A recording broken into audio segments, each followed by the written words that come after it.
day started we didn't, no movement today, stuck and picked at all of our selections. Started the day off taking Dadrian Taylor Demerson, better known as Rabbit, out of Texas Tech, safety. A player we brought in here and did a 30 visit with, had a good day with him. He was down at the East-West game. Really had a good senior season. Carried that through the All-Star game season, and an impressive kid here on the 30 visit. Followed that up first with 2 fifth-round picks. Took Xavier Thomas out of Clemson. Xavier's had a unique road in that high-profile recruit, really burst on the scene. Dave and I have talked about it. It seems like we've been watching Xavier for 3 or 4 years now. But really cool how he really burst on the scene as a young player, kind of dipped down a little bit, and then really his senior year took off and really played really well. And then another guy who was at the East-West game, really had a good week down there rushing the passer. Also a guy we had in here on a 30 visit. With the second, fifth-round pick, Christian Jones out of Texas, a tackle, played a lot of started a lot of ball for them down there. Right tackle, impressive kid, very mature, played a lot, smart, intelligent. Looking forward to working with him. In the 6th round, took Tajon Palmer, wide receiver, another East-West guy, had experience with one of our coaches down there that worked down at the East-West game. Big, fast, physical, good ball skills. So we were excited to add Tajon, and then finally finish it up with Jaden Davis, a corner from Miami. We think he's got inside flexibility, and good kid. Kind of unique situation there with the Pac Tillman pick. Unique that it wasn't our pick. We picked it up back in training camp, and just pretty cool that it was the Pat pick at number 226, and it was one that. We tried hard all weekend to not trade it. We wanted to keep that pick, and thankfully it worked out. And really cool moment for the organization and obviously for Jaden. So with that, open it up to you guys. Got Dave up here. It's been a huge part of our process, and turn it over to you guys here. With Rabbit, how do you guys see him as a safety? Is he big enough for what you guys want to do at safety? Yeah, absolutely. Yeah, he's played safety down there for them. Really best attribute, I would say, is his range and his ball skills. Really has a nose for the football. Think he's going to be able to play the deep half of the field, and then we'll see what else he can do. Versatility will come after that, but we think he brings a versatile element, a range to the back half of the defense. So 6 of your 12 guys were 23 or 24, or 23 or 24. 8 spent 5 or 6 years in college. 5 have their masters or pursuing their masters. Was going for that type of player, that type of person, a priority? And what do you think that type of player, that person brings to the table? No, would say that definitely wasn't a priority. Say it just worked out that way. The intelligence is good. The master's degree, that's good. Maybe they can teach us something when they get here. No, I'd say that's probably dumb luck that it worked out that way. Just the way the board happened to fall. But obviously, smarter players the better. And we're excited to get those guys in here to work with them. Is it dumb luck, though, wouldn't it reflect a little bit of the kind of guys that you guys are connecting to, that they happen to be going for masters or whatever like that? Yeah, I think just in general, the more intelligent player, the better.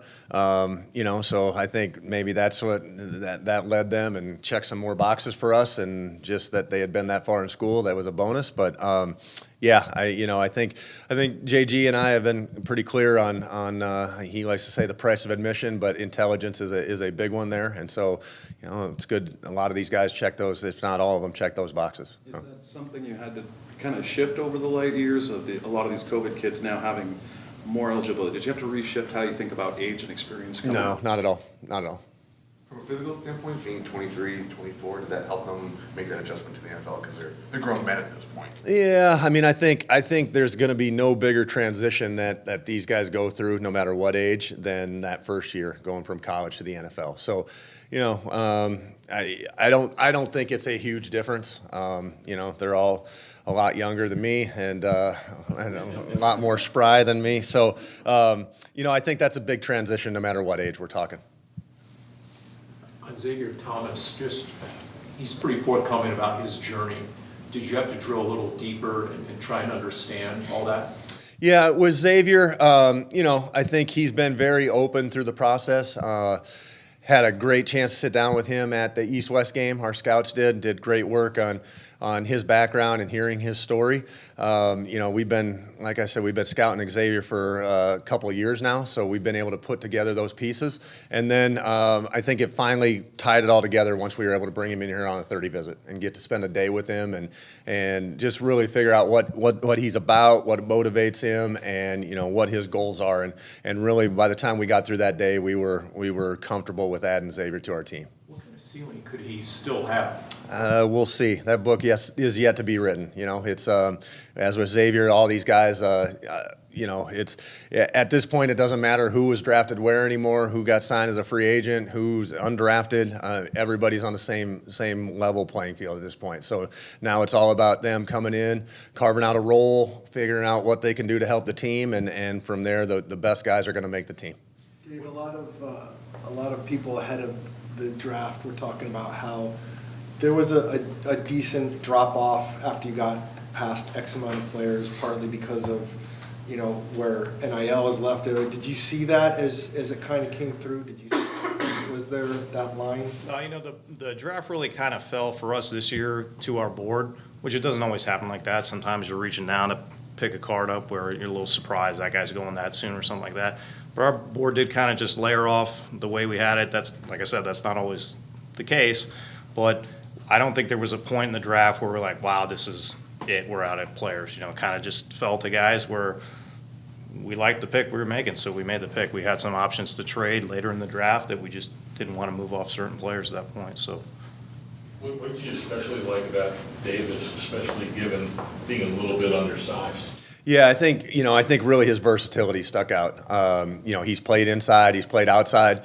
That's not always an easy skill set to learn. It's really two completely different positions. And so his ability, he's been competitive, he's been productive on the ball, both on the perimeter and the inside. And as with every position, the more you can do, the more value you bring to the roster. Christian mentioned that he didn't take a set at tackle until his freshman year at Texas. Were you able to see that raw talent on display as you were watching film?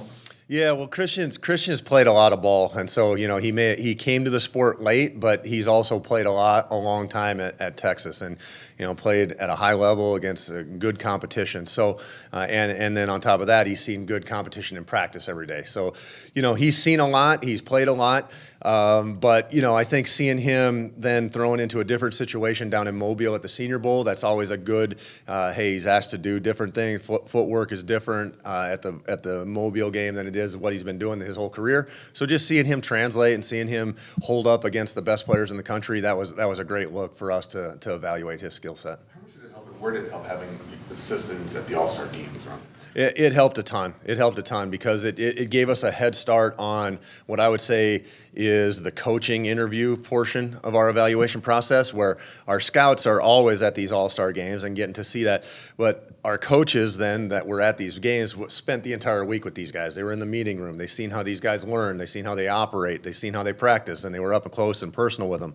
So it gave us a head start, and it really it eliminated some guys that we needed to spend time at the combine. So we were able to cast a wider net on guys that the coaches had already had a feeling for. So, and it eliminated some Zooms that we had to make in the spring. So, I think it just gave us access, a closer look at a wide variety of players, and it was definitely beneficial to our process this year. With some of the guys, with the speed they have, is the new kickoff rule, did that enter into any of the decisions or possibilities of guys who might fill that role or kickoffs? Yeah, we've talked a lot about what the new kickoff's going to look like, and we have thoughts on what it's going to look like, and I think in all reality we're probably not going to know completely until we get out there. We definitely think it's obviously going to play a part in the types of players that get a jersey on game day, and we're still working through that. But I think there's always going to be a premium on players that can play on fourth down. And so, if you're not a starter, then the expectation is you're going to have to contribute something on fourth down. And so when we add all those more snaps and on the kickoff game, that's certainly going to be an impact on the game, and players are going to have to fill those roles. Did you feel that any of the guys in particular, day 3, day 2, any of the guys are already plus special teamers that you guys had added? Yeah, certainly. There's definitely these guys have experience in the kicking game, some more than others. I mean, what ends up happening for these guys in their careers, as they play later in their careers, they typically get taken off special teams. So that's part of our evaluation process that we start looking back, and usually we do that in August timeframe, where our scouts go back and look at guys as freshmen, sophomores when they were in the kicking game, and they evaluate that portion of their tape. So that is a huge part of our evaluation process. What did you especially like with Palmer? He seems to be a guy that has a lot of certainly natural skill, but to go that late in the draft. Yeah, I mean, guy's got upside. He's got size. He's got speed.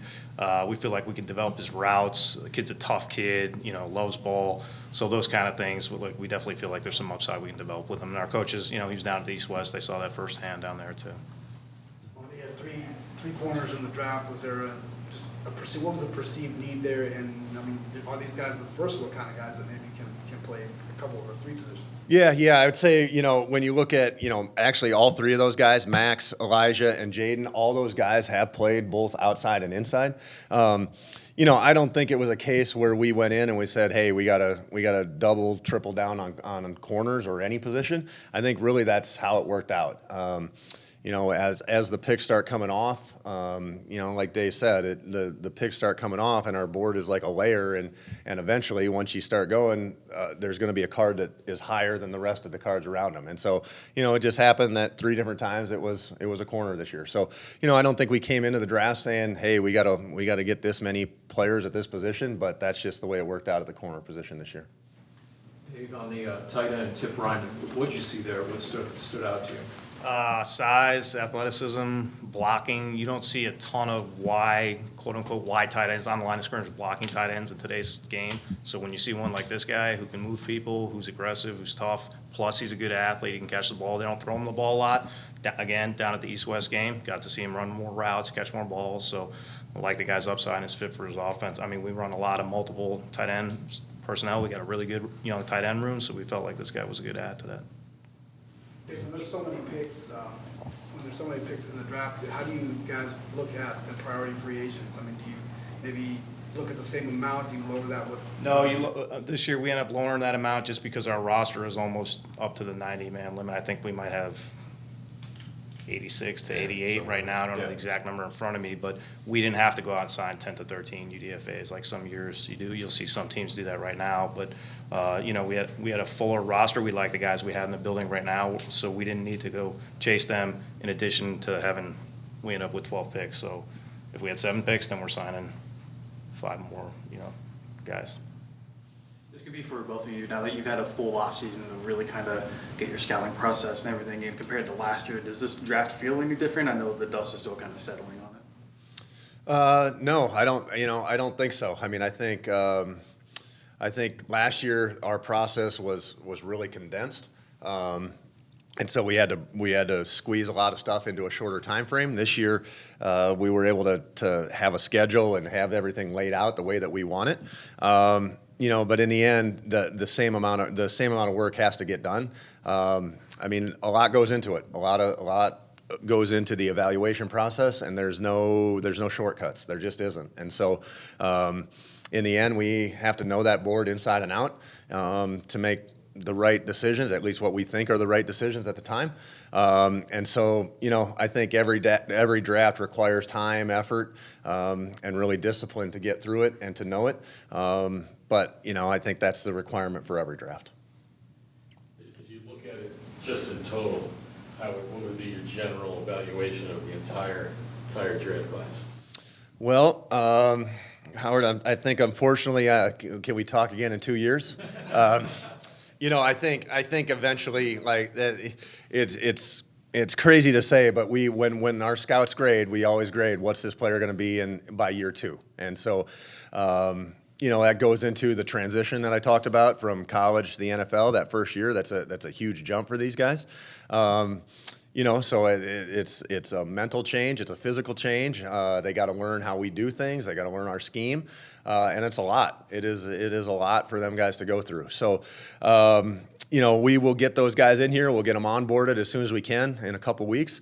I'm excited to get them going. These guys have already reaching out to their coaches saying, "Hey, when can I get there?" It's like, you got to slow down here. Like, there's rules. We can't rush you in here right now. So, we'll get them going, but we're excited. We're excited to get them here. But expectations. I mean, our expectation for them, all of them, is to come in here, work, carve out a role, find a way to help us win.